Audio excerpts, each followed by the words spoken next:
Hello, everyone. Yes, it is here. It is official. It is time for the Creative Outlet Podcast episode number 5. I am your host today, the one and out of 3, as far as I'm aware, because I've actually looked it up, Brandon Pudwill. And today is August 12th, 2020. Obviously, it's been a long time since episode uh, 4 has been recorded, but we're going to be talking about that a little bit later because it's going to be more important to a focal point of this here introduction here that I will be doing today on this good old COP, no longer the cop, you could say, for specific reasons. Let's see. What do we want to talk about in this here intro today? Let's start with something that I try to do in every episode. I try to do some reflections from the last episode. So I was looking. I remember editing episode 4 a while back now, which again I'm gonna be talking about in probably just a minute or two here. And one of the things I talked about in episode 4 was my poor experiences trying to game online while I was at college. And one thing that I didn't really justify very well in it was why it was an issue, because I think a lot of people can just kind of assume, well, out of all the issues that you could really have going into higher education, is that really the biggest one? And, I can agree with that since I didn't justify it very well. But one thing that I think, like my main reason why you would want to even talk about it would be, what do you do when you have downtime, right? Because when you're in college, it's not supposed to be just about going to class, going and studying, right? And of course, that's people should go out to the community and do things while they're out and around and hang out, right? It's also just good to have something that's fun to do while you're, by yourself, right? It's really that simple. I need something to do when I'm alone, and, it's not like I can't get enjoyment out of playing a single player experience, but, playing online, in my opinion, when it comes to something that is multiplayer, is just infinitely more fun. Let's see. I'm going to skip over this because I want to talk about a quick newsy thing that should hopefully get into why this is going so late. So, full disclosure, this is the second time I've tried recording this. The first time I tried recording this was with a guest, and we actually got pretty far into this. So, for example, in what I was just talking about with that reflection, I still feel like it's important to get that out there.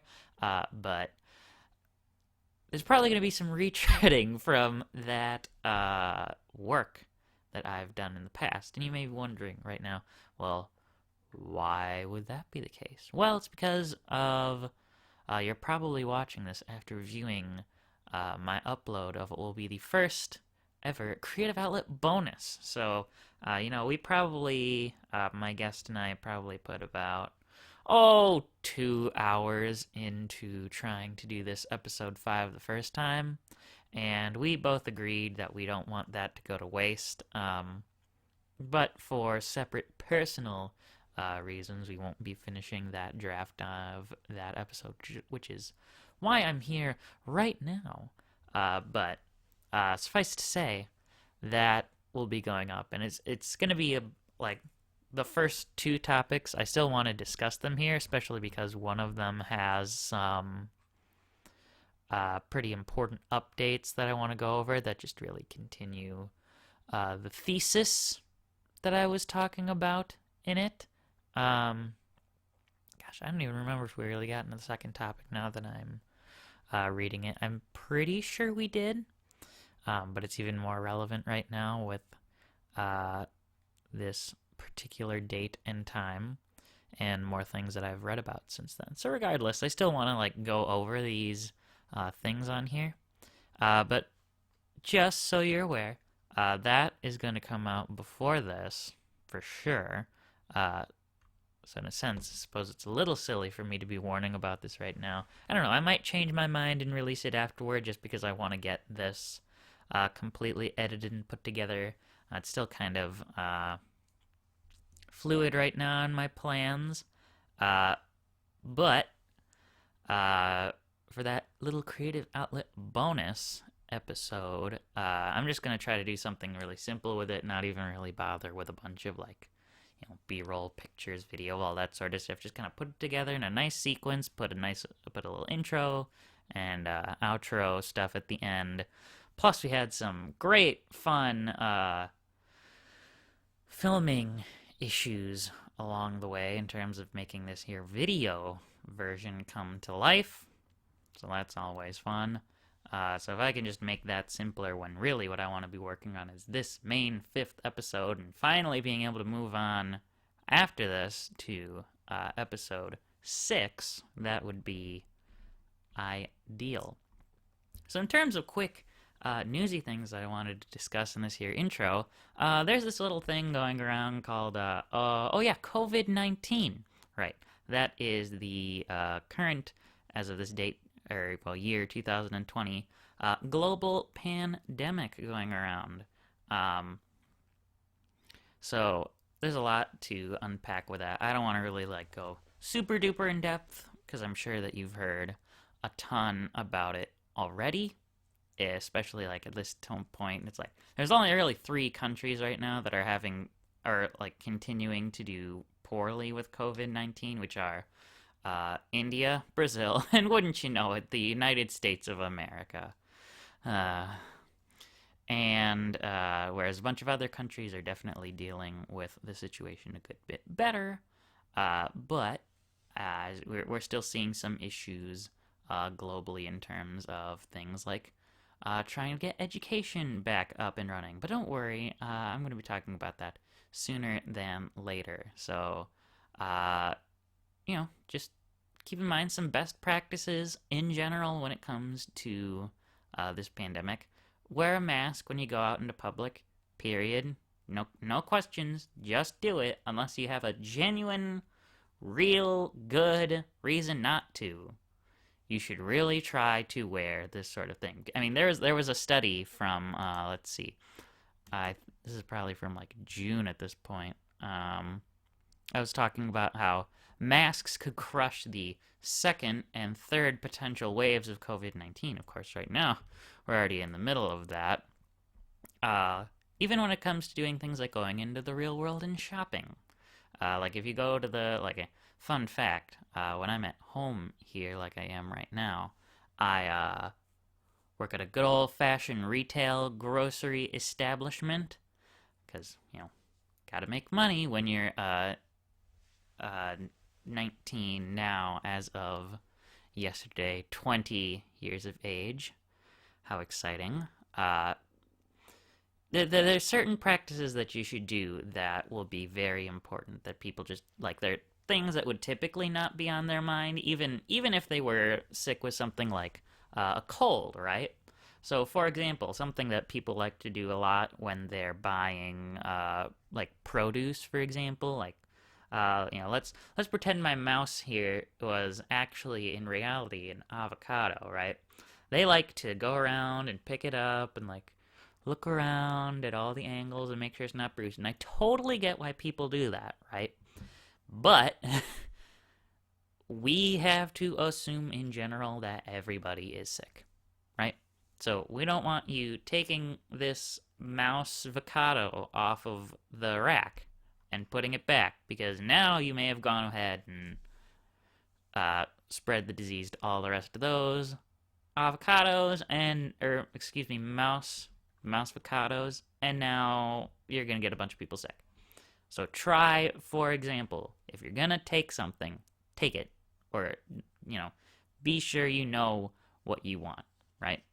Because we're trying to, that you don't want to have to bring things back, because then you're just potentially bringing disease back into the store, right?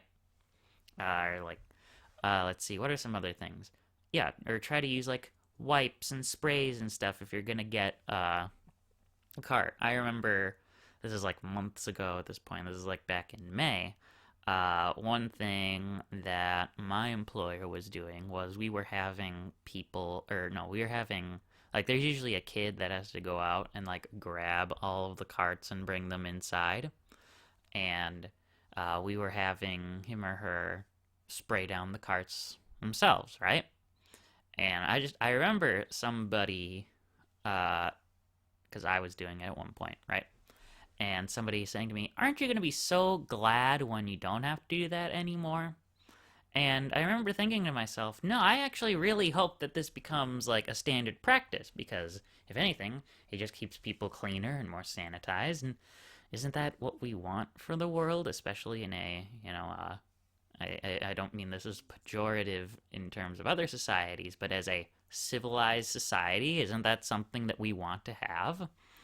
So yeah, I mean, even when this is done, this is still just a best practice in general, is to try to keep whatever you're using clean and sanitized, right? How about like just basically going to work? The big one, just wear a mask. It's that simple. If you're sick, stay home. You do it like, I mean, it's especially hard because like I think about back in, March when this all had started in April and even going on, right? Where a bunch of businesses had to temporarily, and some now, unfortunately, like there's up to like 40% of small businesses could be closing at the end of the year because of this global pandemic. Or I should say 40% of American small businesses, just to be clear, which is extremely unfortunate, right? Uh, but if you are sick, it is more important that you are not there and getting other people sick. Although I totally, like, that's why it's important to have something like a strong social safety net so that you can feel that sense of comfort and that you don't have to feel like you have to go to work. But that's a whole bigger discussion I don't have um, time for at the moment. And of course, we can, there's a lot of like shoulds and how things I think should be that would have to go into it as opposed to how they are at the moment. But I digress from that conversation. And I'd say if you really want a good reason for why that is I mean, it just comes down to contact tracing, right? If you don't know what contact tracing is, think of it almost it's like a family tree, but instead of it being family, it's all of the potential people you could get sick, right? So, maybe you've got person A up here who is sick, who gets it to you, and then now you have, for example, gone home, and that means you could have spread it to your partner, your kids, and then, if you go back into the real world, there's all these other people you could spread it to. So if you are sick, the whole idea is to try to stop the contact right there instead of having to trace it out to a bunch of other people. And I feel like that's an appropriate segue into talking about why this took so long to come out. So first there was that first attempt at doing this, right? And this was probably mid-July. I'll basically say the exact date in that bonus episode there, right? And just because of like certain family stuff, I basically have to, well, hopefully I won't have to anymore, but we'll figure that out.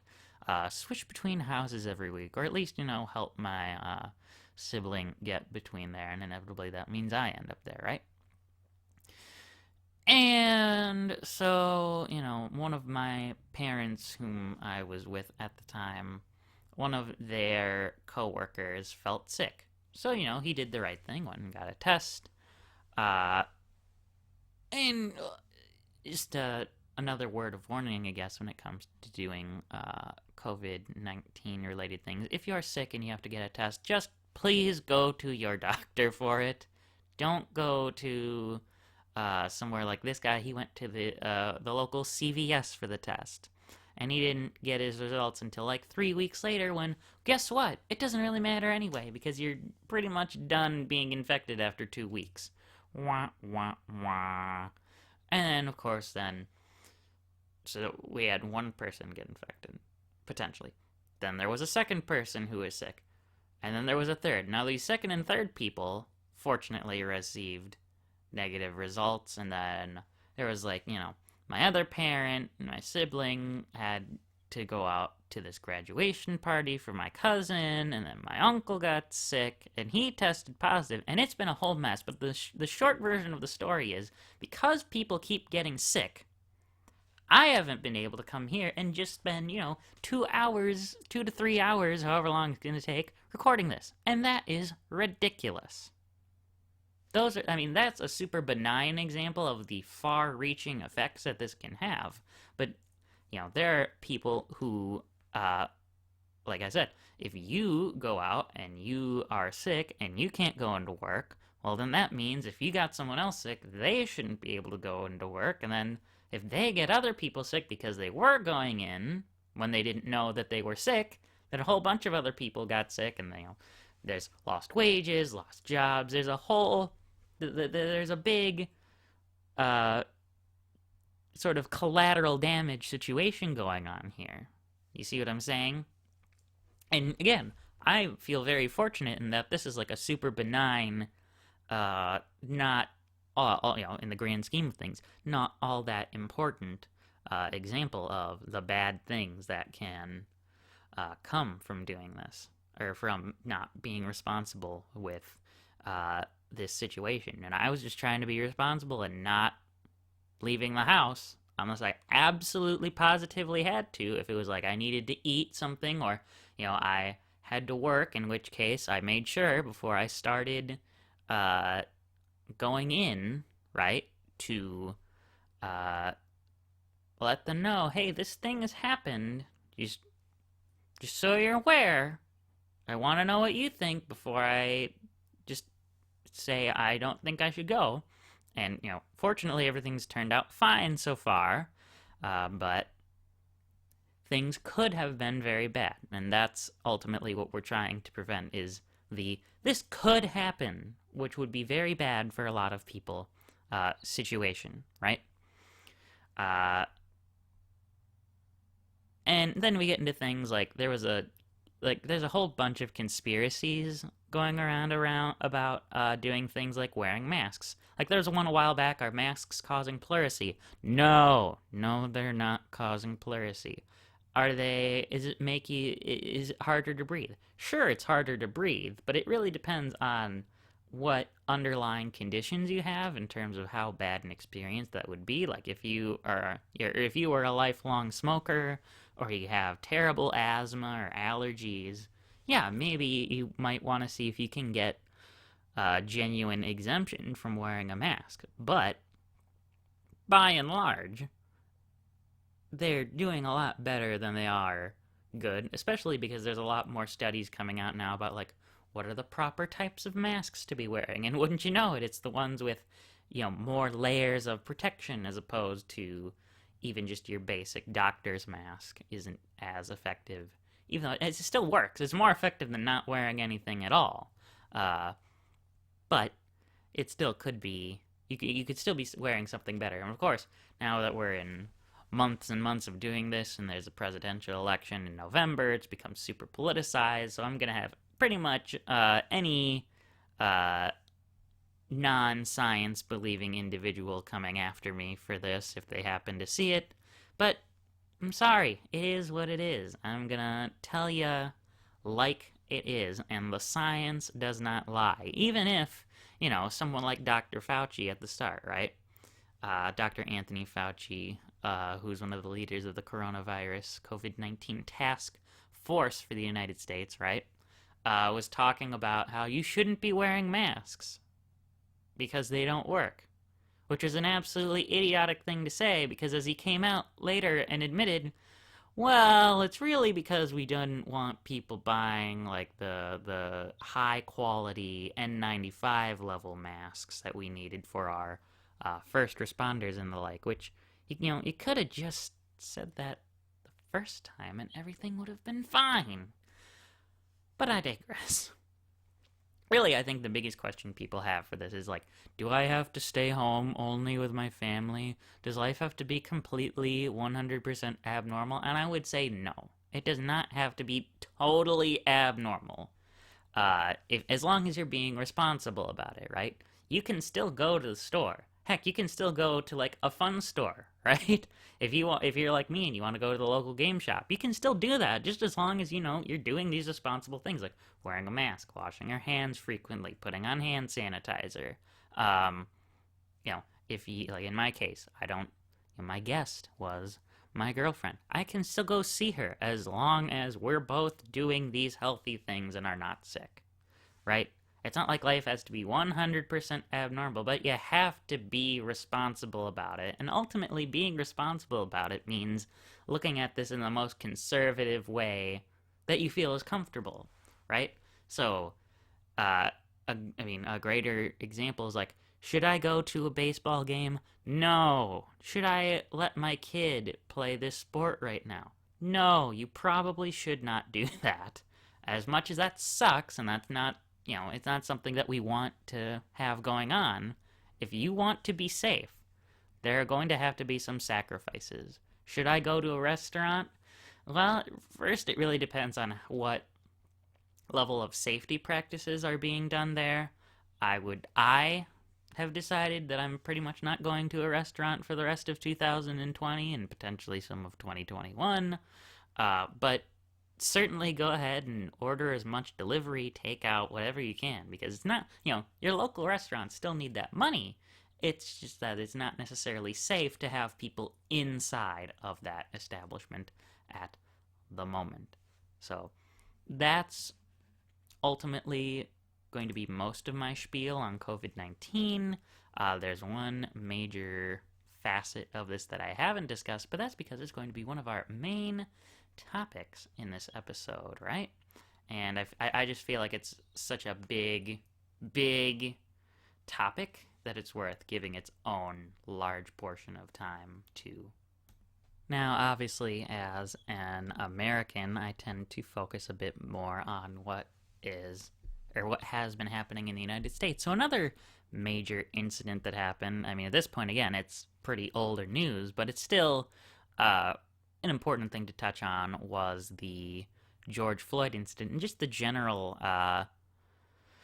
bit of police brutality going on around the United States. You have other people like Breonna Taylor is the other main victim that comes to my mind at the moment, and I'm not exactly the best equipped person to talk about this, considering I am, a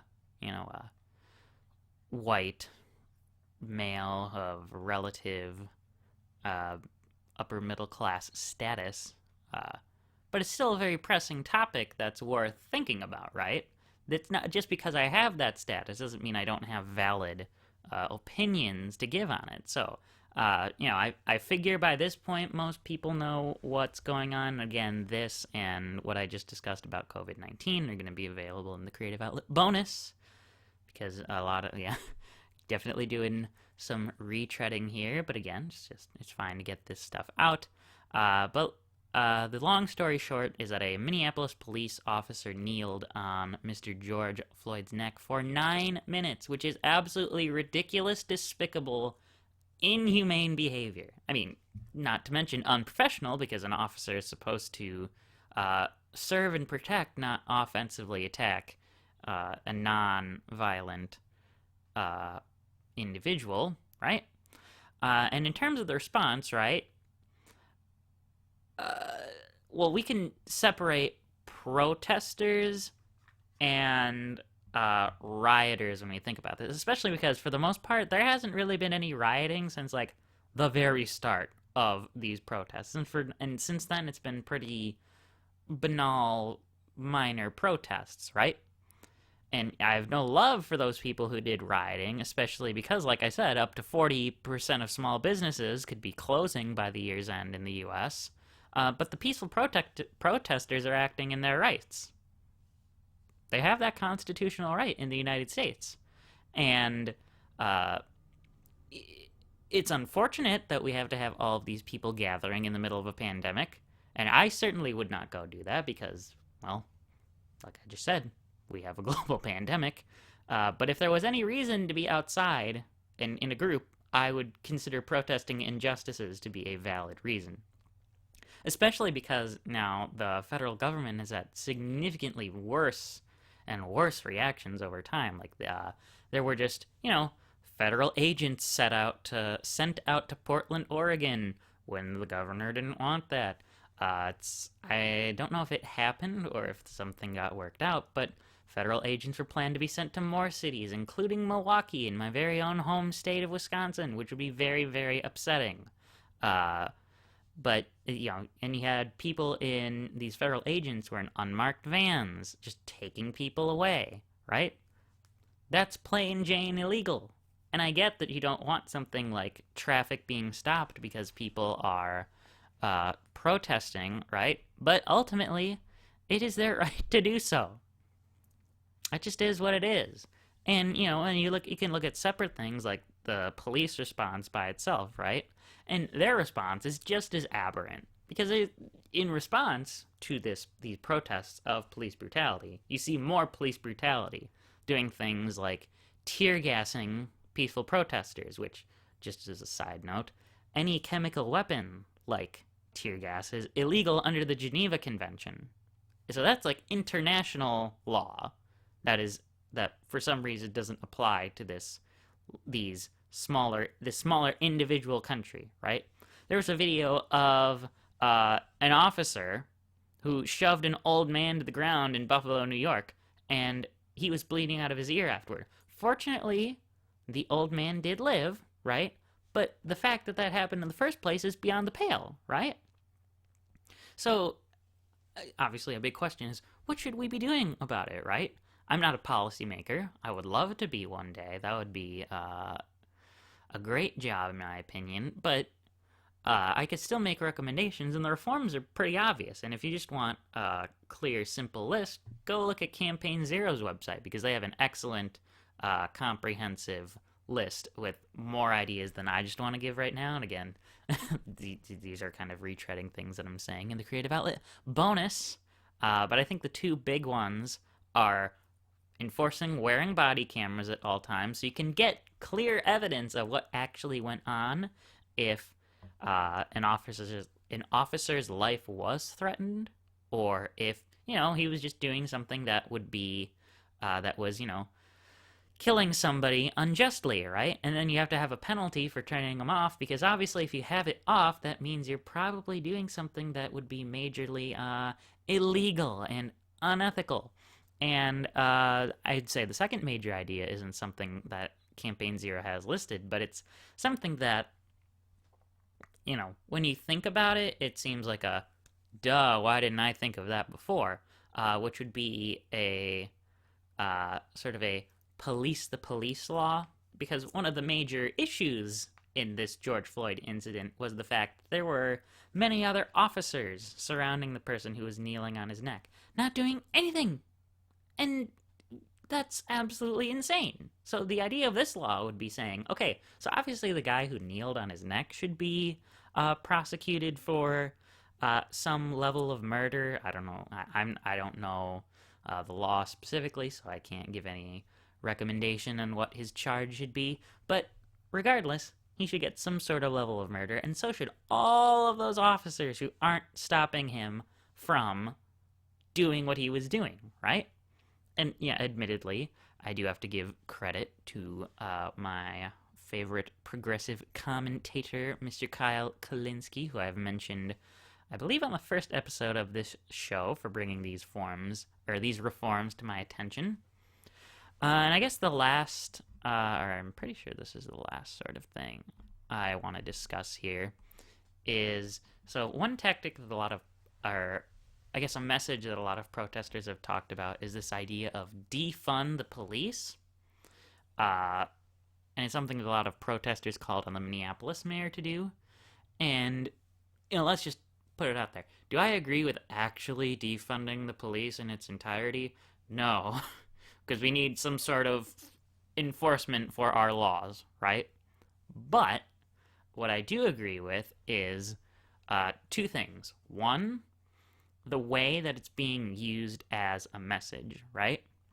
Because this is the same strategy that politicians should be using against members of the other party or other parties in their lawmaking chamber, right? You have to propose an idea that is way beyond what you actually want to get so that you can meet somewhere in the middle, right?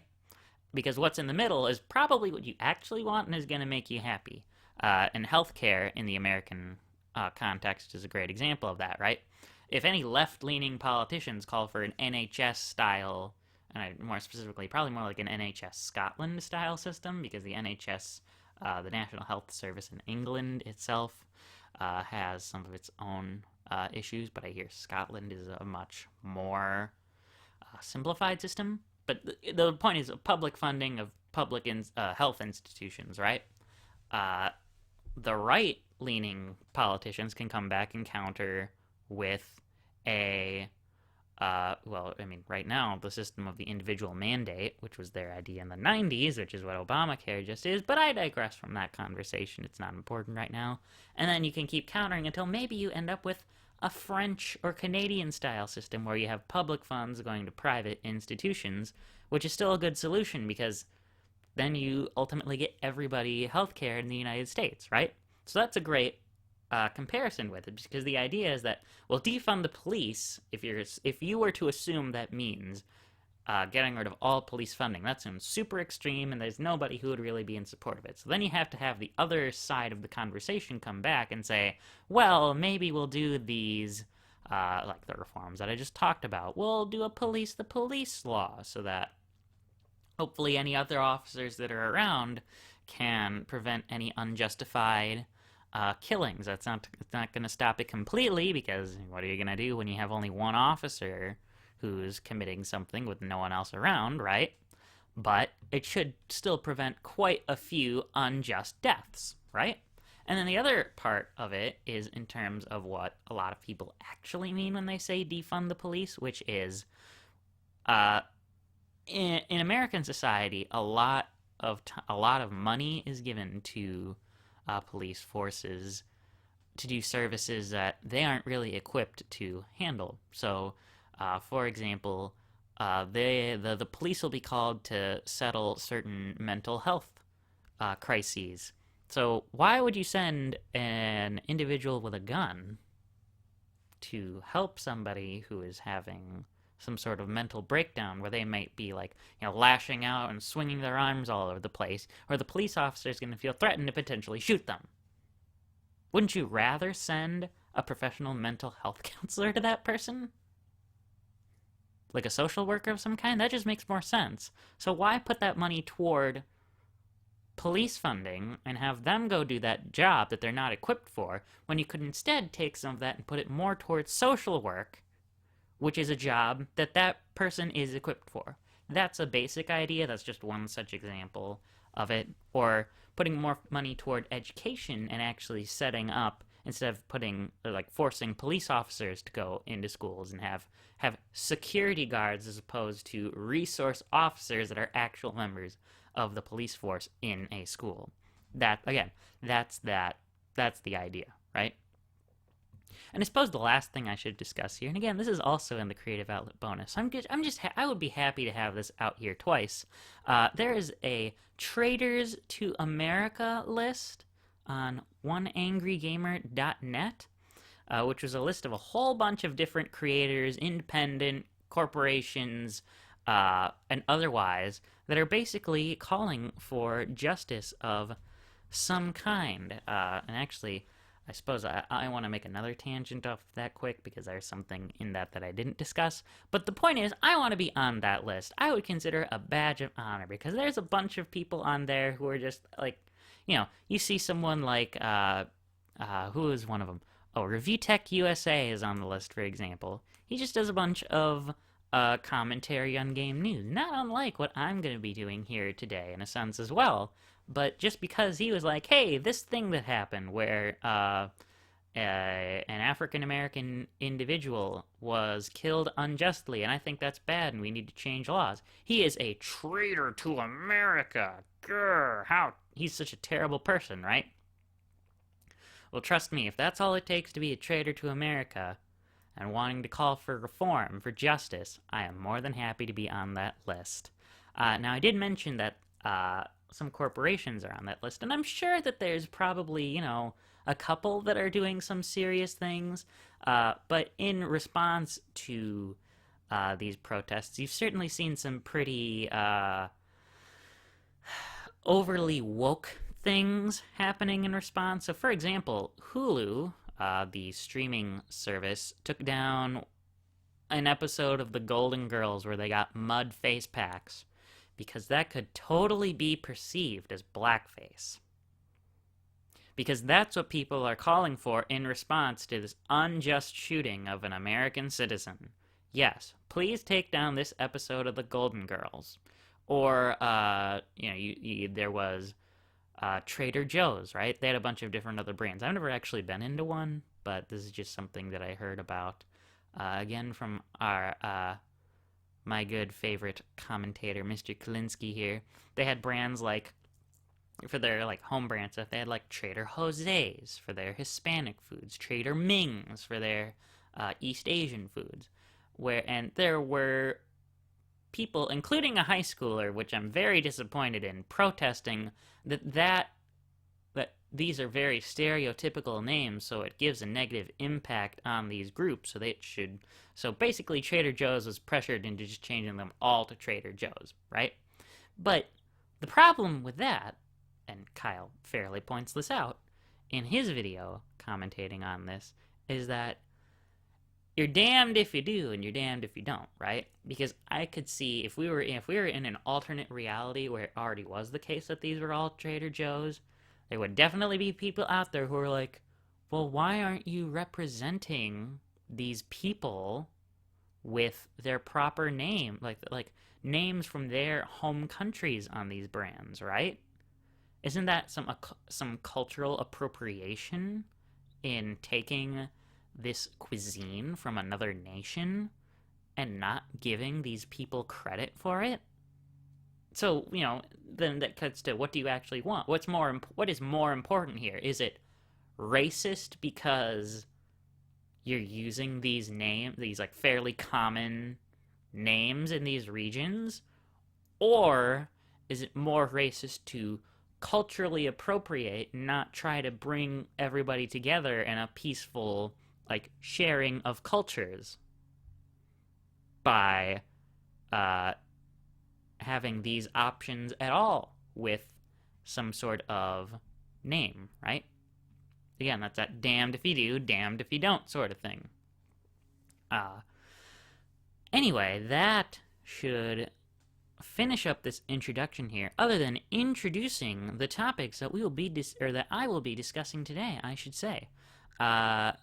I'm going to be starting with a review of Animal Crossing New Horizons. Again, check out the Creative Outlet bonus for a discussion between my guest and I on the game as well. I'm going to cover a bunch of the same points here, but hopefully I can expand upon it. And again, there's been some news since that recording that I think would be good to touch on.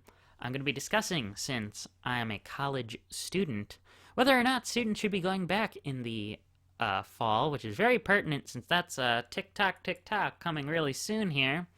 Third, now that the whole slew of the 9th generation of consoles is coming, and in the case of the Nintendo Switch, already here, I want to give a roundup of what was seen during presentations on the PlayStation 5 and Xbox Series X, and see what the future holds for console gaming.